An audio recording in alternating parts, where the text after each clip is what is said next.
Alrighty, so, yeah, it's been a while, but it is the final day of the Great War event in War Thunder, and I've been waiting for something like this for ages. Don't mind that. I'll complete my last one later. I only got like, not to mention, I earned all that mission score in one round, which just goes to show how powerful the A7V truly is. Not to mention, it's got 18 crew members. It's got a 57 bonk gun. Well, at least in my opinion.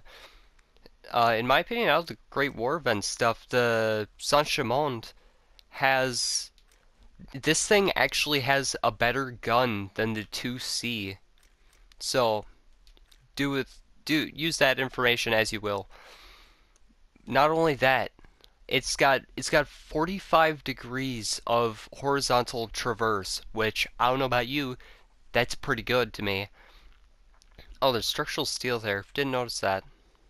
Anyway, yeah, but 30 millimeters frontal. So if you angle this, that's up to like, and you can still shoot from like this angle. You can still shoot enemies, and they would have to either go through they would have to either hit this tiny little sliver of armor right there, or they would have to go through 105, which that's just not happening. Then on the sides, you've got 20 millimeters of armor. For some reason, I thought it was 15, but on the top, you got 15 all around, I think. Yes, we do. Not a lot, but it's enough. But yeah, I love this thing. This is the most beautiful thing they've added to War Thunder in ages. But there's an absolute amazing round where the A7V just completely obliterates. It's a replay, so there won't be any commentary over it. But yeah, just gonna say this. Technically 10 kills and an airplane with just one singular A7V. And yeah, I'll let you decide how absolutely amazing that round went.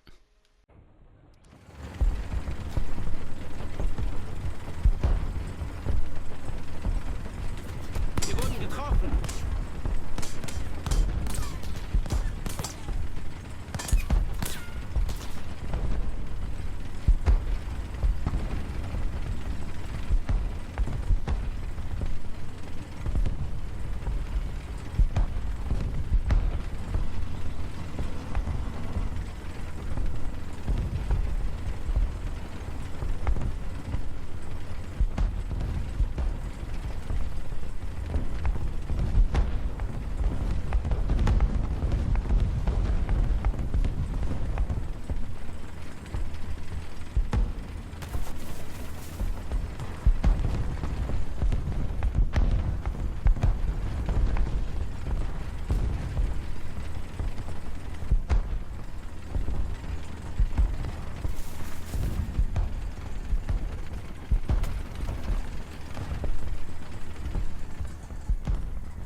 Wir wurden getroffen.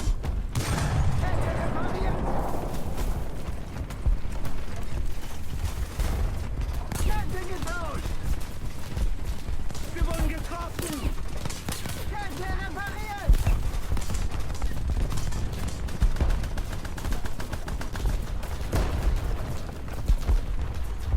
Feindliches Startfeuer in unserem Sektor.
Panzergranate geladen!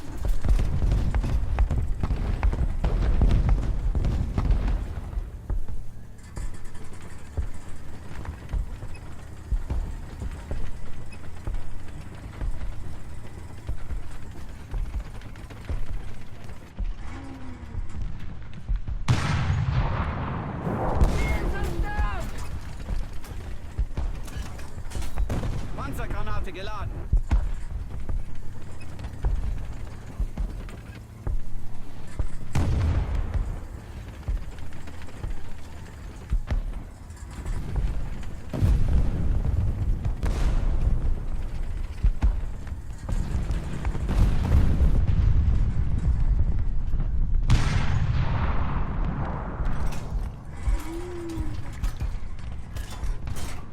Panzergranate geladen!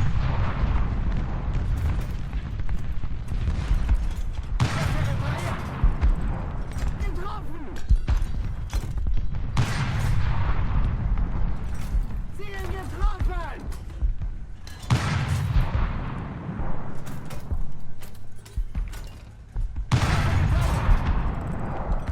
Ziel beschädigt!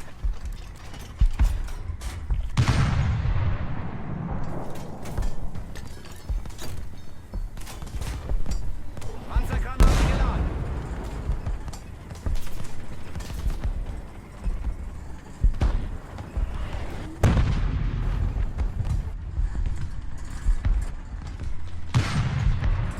Ziel zerstört!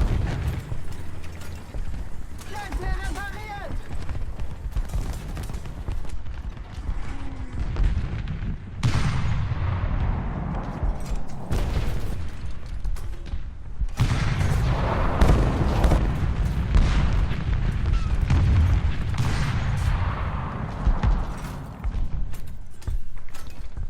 Kette getauscht! Ziel getroffen! Ziel beschädigt! Panzergranate geladen! Ziel beschädigt! Kette getauscht! Getroffen! Ziel getroffen!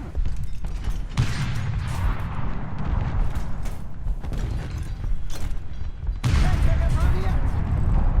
Ziel zerstört! Ziel beschädigt! Ziel ausgeschaltet! Panzergranate geladen! Getroffen!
raus!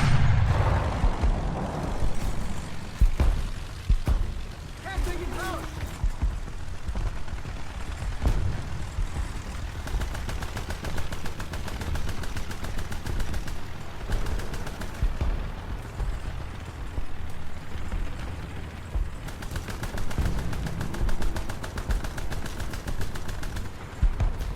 Kämpfe reparieren!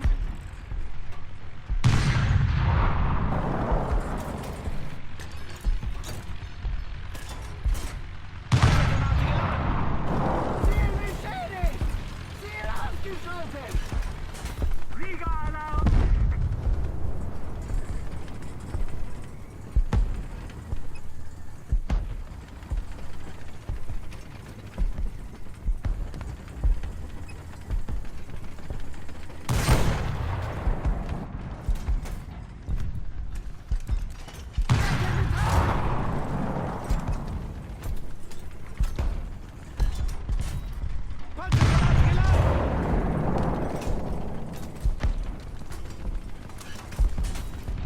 Panzergranate geladen! Sprenggranate geladen!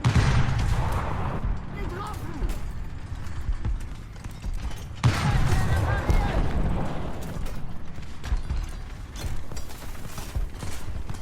Sprenggranate geladen!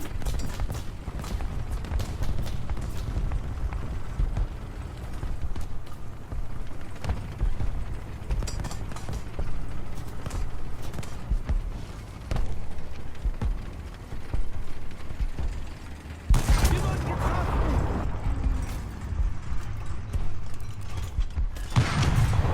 Ziel zerstört! Kälte repariert! Ziel getroffen! Kälte repariert! Ziel beschädigt! Kälte getroffen!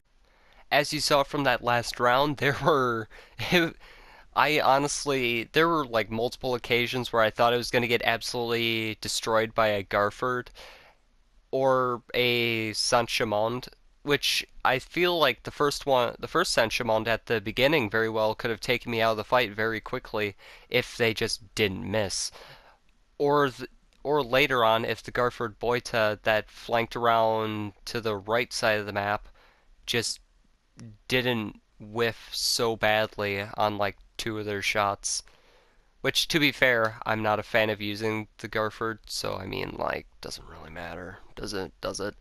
But yeah, this 50, did I say 50 millimeter gun in the beginning of the video? This 57, just in case if I accidentally said it was 50.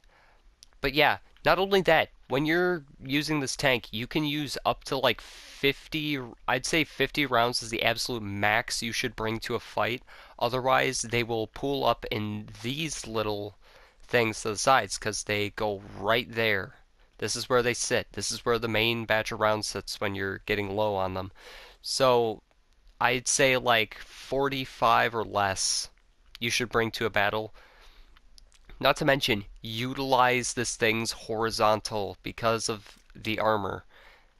Like, just look at that. Not to mention, if you're behind cover, it's not like they're going to be able to shoot that and get rid of your driver commander. Not to mention, I just love this vehicle. I just love it so much. This is honestly a beautiful sight to see in War Thunder.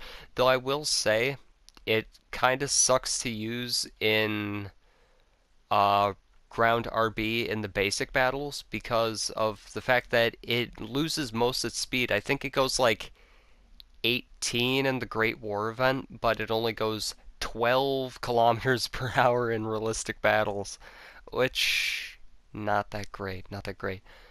Not to mention, in ground RB, I've played with this for like ages, but it obliterates LVTs, Stewarts, BTs. It just destroys everything. Not to mention when you pair it up with a vehicle as beautiful as this one, with its 20 millimeter armor piercing autocannon, it's it's truly a combination to be reckoned with. So yeah, I honestly hope you enjoyed this whilst there was no commentary. but I really hope you enjoyed just kicking back, watching the episode, and yeah, to me, it was very fun. It was a very fun round. Not to mention, that was my first round playing the German Empire of the day because I'm trying to get every single reward from this event, and I only need that many points to go. So, yeah, hope you enjoyed this video. That was the A7V, an absolute monster of a tank for the Great War. And in my opinion, it's not really as fair for them because, or for the Triple Entente vehicles, because the Garford, it does stand a chance if you can hit this top bit right here. But for Great Britain, if you look at how much armor the 57 on this can go through, 36 millimeters. So, and if you look at the A7V in armor, frontally, it can just barely pen through, but depending on where you shoot, and since British guns are just inaccurate in general, yeah, that's a no-go.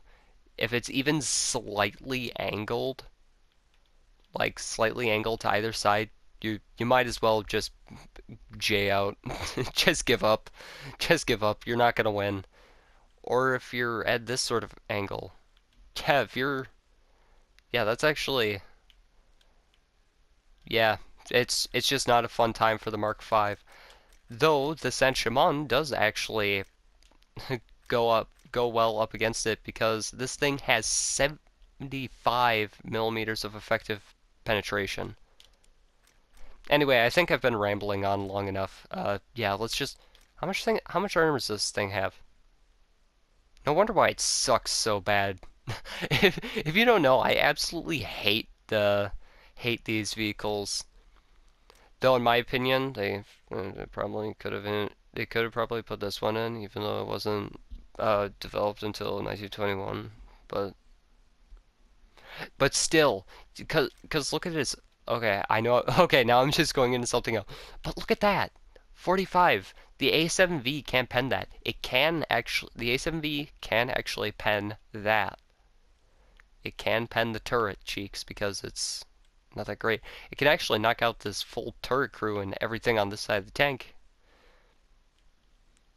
Not to mention, okay, I'm rambling on even more, but I'm just going to say how outrageous it is that the Garford Boita and the Garford have how much pen? This one has 24. Wait, does the regular Garford... Hold on. Hold on. Oh no, 24 millimeters of pen. But 24... If you don't know, that is... If you don't know how much 24 is, that is actually more than the heat for a Tiger, and I believe it's close to a Tiger 2's. Yeah, it has even more pen than the Tiger 2's heat shell. It has like 4 less millimeters of pen than the Jagd Tigers. Oh, never mind. It's about like 12 less. But still, it should not have more HE pen than that. Right, right, right. Also, I've I got this. Yeah, I also got this. But now we're getting even further sidetracked. Well, I don't have a crew for that tank yet. But yeah, I might show off a video where I use the A7V and the HE112 there in a bit or sometime. Anyway, I've dragged this way too long. This is way too long. Yeah, sure. Okay.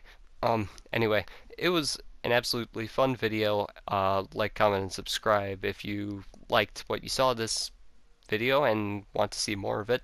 And I will see you in the next War Thunder video. Goodbye.